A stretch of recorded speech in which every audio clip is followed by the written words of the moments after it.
मसीह में आप सबों को नमस्कार। धरती पर स्वर्ग दैनिक भक्ति में आपका स्वागत है। आज का दिन सोमवार 21 तमूज जुलाई 6। वह आपको संभालते हैं। रोमियो अध्याय 8 वचन 26। इसी रीति से आत्मा भी हमारी दुर्बलता में सहायता करता है, क्योंकि हम नहीं जानते कि हम प्रार्थना किस रीति से करें, परंतु आत्मा आप ही ऐसी आहें भर भर कर जो बयान से बाहर है हमारे लिए विनती करता है। ऐसे समय भी आते हैं जब आपके सामने इतनी सारी परेशानियां आ सकती हैं कि आप सोचने लगते हैं, मुझे इन सभी समस्याओं के बारे में किस तरह प्रार्थना करनी चाहिए। सच्चाई यह है कि यदि आप अपने आसपास की हर समस्या या मुद्दों के बारे में एक के बाद एक प्रार्थना करने का निर्णय लेते हैं, तो आप अनंत काल अपने घुटनों पर बिता देंगे।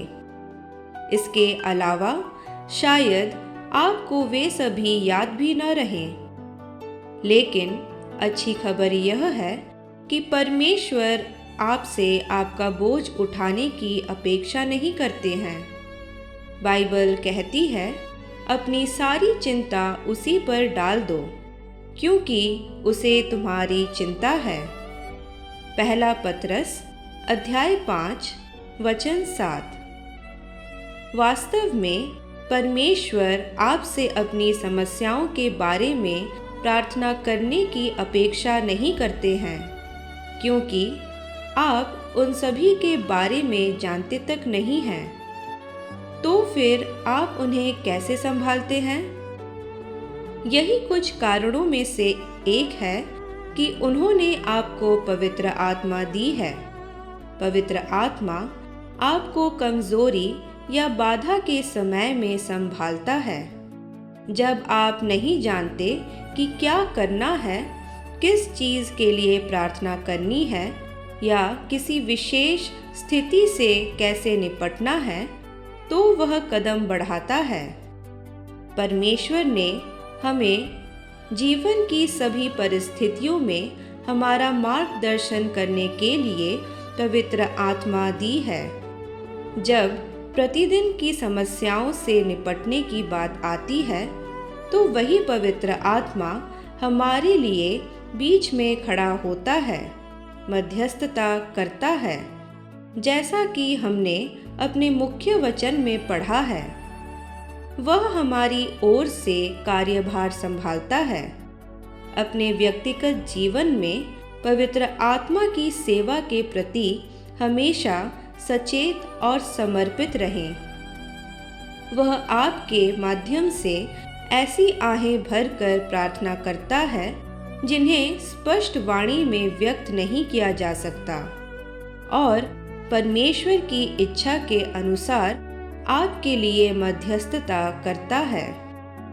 इसलिए यह महत्वपूर्ण है कि आप अक्सर अन्य भाषाओं में प्रार्थना करें।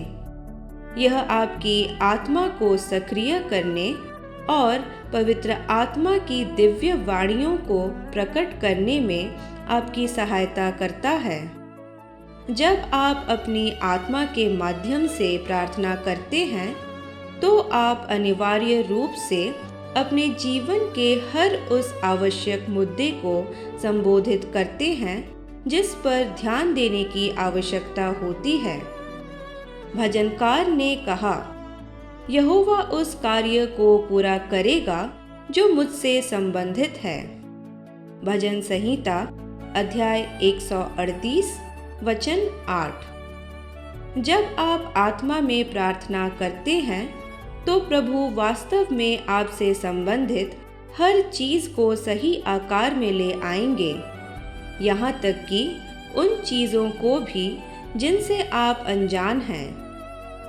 आपको केवल अपने जीवन के साथ उन पर भरोसा करने की आवश्यकता है, यह महसूस करते हुए कि वह आपकी देखभाल करने के लिए सामर्थी और इच्छुक हैं। उनका नाम हमेशा के लिए धन्य रहे।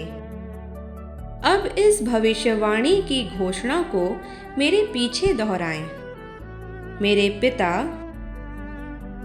आपकी आत्मा की इस असाधारण सेवा के लिए धन्यवाद,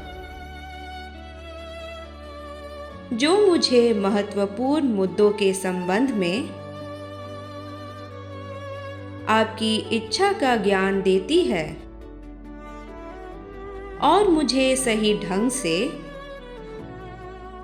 प्रार्थना करने में मदद करती है,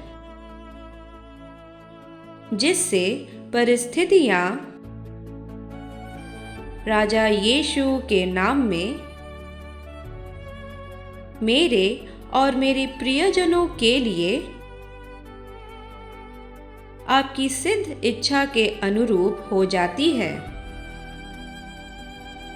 आमीन।